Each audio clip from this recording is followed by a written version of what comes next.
Johannes Gutenberg printing press, the real revolutionizing turning point on how books produce. Made in the mid-15th century, the concept of movable type had been invented much earlier in Eastern culture, but the introduction of Gutenberg's press had a profound effect. Replaced the usual parchment paper because it is less expensive.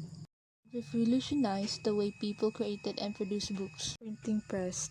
Books were expensive and either copied by hand or made by block printing, which is tiresome and prone to errors.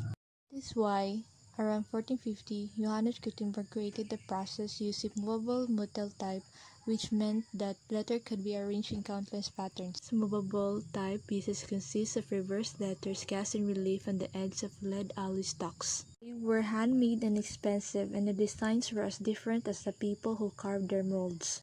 How does it work? First step to printing was setting the movable type in place for entire page. This process alone took several hours. First, then used large bloating stamps to ink the metal type. Ink rolling them in used smudge-resistant ink. The use of ink requires an oil-based ink, a mixture of lamb soot, turpentine, and walnut oil. Dabbing the ink into the metal type, covering from edge to edge. After inking, the workers would set paper pans to make sure that every page sat in its same place.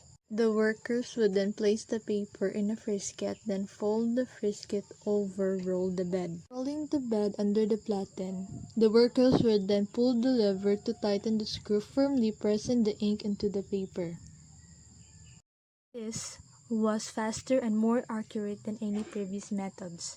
For over 50 years after the printing press had invented, over 200 printing press shops have been established in Europe.